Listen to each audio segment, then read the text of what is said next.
Hi You're there. awesome, Bart. Okay, Okay. so I have a couple of confessions. Yes. I don't have professional mic set up. Okay. I don't have the lights correctly set up, and Oh, I I didn't didn't turn my design light. a background. Oh, I didn't either. So what I've Okay, been but doing you look so awesome. when somebody is 67 and you say they look awesome, that's a really great thing. So what I have up here is that's actually a green screen that I just like don't feel like because when I put it up here, it just kind of changes the room. So when I'm Yes, done with my weekly cinematic conversation, I just leave it up there. But I kind of like that. It's just nice that it just kind of like has this interesting texture, and I can like change its background, so I can just make it like that or that something is else, awesome. or just give it a little bit Love of it. shape, which definitely just changes the sort of texture of it all. So do you play keyboards? Well, I haven't played in a while, Yeah, so I want to pick it up again yeah, because I want to begin composing some things. great. I've got some drums over in the corner over there. Love it. There we So do go. you play the drums? I used to. I don't play as much as I used to, Okay. but We I should play, we should do like, we're both in Dallas, so we should do like yeah. open mic. So I'm just gonna just jumping straight into the first question. Okay. How has film and video production changed over the years? What are the most important things? Well, so one of the most important things that really changed in film production happened way back in 1995, if you want to go back that long. And it was like this really important moment where there was this confluence of two things that radically shaped everything we do now. One was Apple came out with Final Cut Pro, and I'll get to why that's really important in a minute. And then Sony came out with this camera called the VX1000. And the thing with the VX1000 is that it had a FireWire port on it. It was the first camera that had a FireWire on it. And it shot in this new mini DV format, and you could shoot on tape and then send it out on this FireWire cable to this computer, an Apple computer that was running Final Cut Pro, and that could import the material. And you didn't need to have like a really expensive fancy gear. So before then, you would have to get that same picture quality. You'd have to spend $10,000, and this camera is only $3,500. And with this editing software that was relatively inexpensive, anybody could make film. So after that, independent filmmaking, which was expensive but flourishing, really bumped up. And it was like the most dramatic change that we've had, I think, in independent filmmaking, and particularly for students, because students were able to get something that looked a whole lot better, crisper, and then they could have control over the editing in a way that they couldn't before. I Yes, bet you are yes, not yes. expecting that. Well, I I didn't know what to expect, but I love it that you're talking about post-production. How has film and video production changed for many film and video production students and professors over the past 10 months? Well, it's been really hard and a real challenge. For teaching, we're used to being with our students, and many of us are teaching remotely, and that's sort of changed the way we think about what teaching is. But it's also really hard for production because some of our students are not able to come out to school, so they can't get the gear from checkout. So what we have to do sometimes is work with what they have. So some people are working with mobile devices. Our mobile devices are getting much better looking images than they have before. So what you need to do is to have not just the camera that comes with your phone, but use something like Filmic Pro to have more control over that. And then the other sort of major thing is the crews are getting smaller because you can't have 6 people and like 8 actors, and you just can't do that. So people are doing things, and obviously people are trying to be really creative about what they can do on Zoom, or there are people that have found ways to shoot things remotely in a whole bunch of other different kinds of ways. So, you know, with creative people, like any kind of limitation is an opportunity for creativity. So all of us have had to think about, how do we redefine what we can do and find a way to do that. You know, how do we be, can we be creative just being here? A lot of that is focusing on post-production, because you can do that at home. And you know, finding images you can find on the internet and cutting them together in interesting kind of ways. But you can go out and do shoots. I know a lot of people have been doing like one-man band shoots. So if you're doing a documentary, you can go out by yourself or maybe with one other person, and then be very careful. Like you give the lavalier to the person, they put it on, so you're not in their space as they're doing that. Wipe it off after they're done. Make sure you have distance. Take the masks off when they're recording, put them back on as soon as you're done.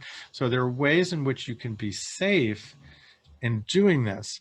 But it's amazing how much work is still being done. And my students did a lot of great work that last semester, and a lot of other people did. I've been seeing lots of great short films that people have been creating, and just finding really creative ways of doing it. So I think that's really great. That's awesome. That's awesome. And that kind of brings us to the final question, the third question, which is, how are you navigating and keeping active and creative during these COVID pandemic months? Well, I've been really creative. I mean, I sit in my office here and I work all day and all night. It's amazing how much work I've been able to do. One of the things that I've just been sort of lucky. Last year at our festival, I did this program where I sort of looked at all of the arts organizations that were going digital, and I did a program about that, and that caught a lot of people's attention. So since then, I've done a sizzle reel for the Office of Arts and Culture for the city of Dallas.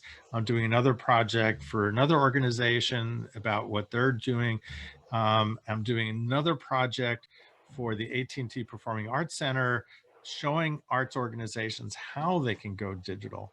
So I am like in production on many projects that are going on, that are like all over the place, but a lot of them are focused on this sense of like, what do you do if you're a dance company and you don't have a theater anymore? How can you transform what you're doing?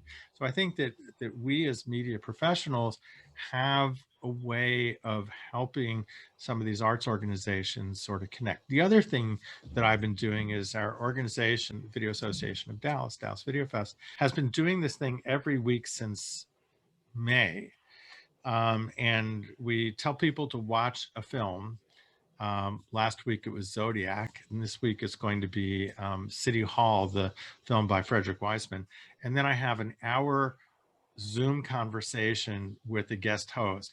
So it's like, you know, when you go to a film festival and you have a Q&A, it's maybe 5 minutes or 8 minutes tops. We talk for an hour. So it's like a great conversation about film. And, you know, the other thing, and for all the students that are listening out there, the thing that you can do now is, if you have a Netflix account, if you have an Amazon account, there's a whole lot of films you can see that are really important. And you can, as a student, get a discount to the Criterion channel, and everything on the Criterion channel is something that a film student should see.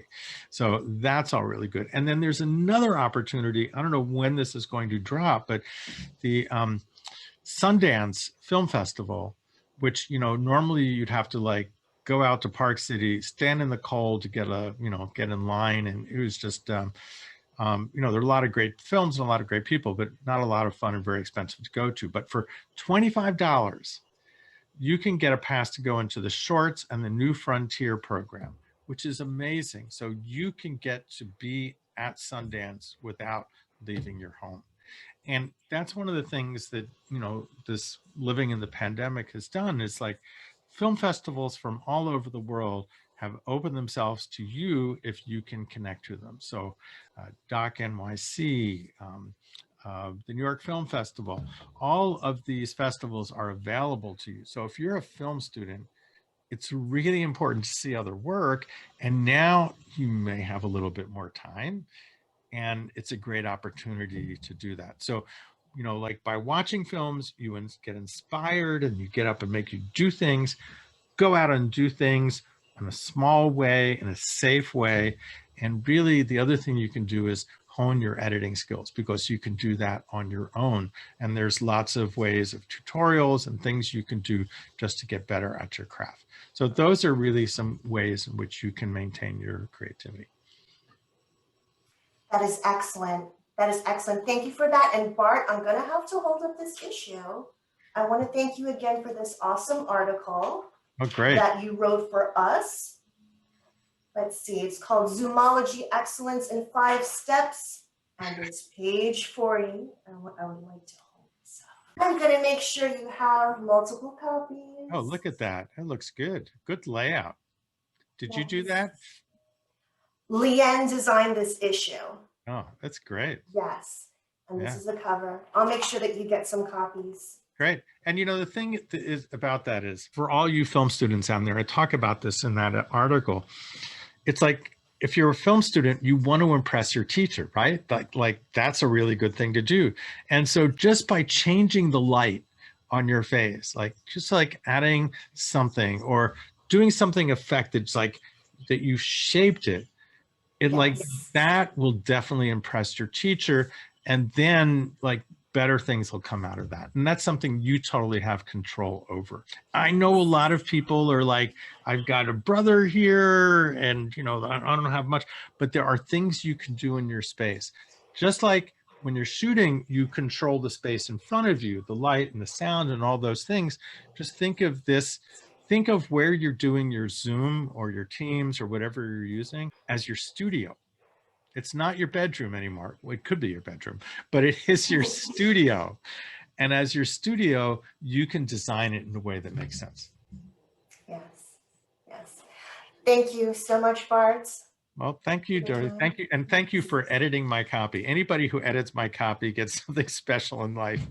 My writing is, I have my own kind of unique style of writing. And I love it. I love editing your stuff and I love your writing.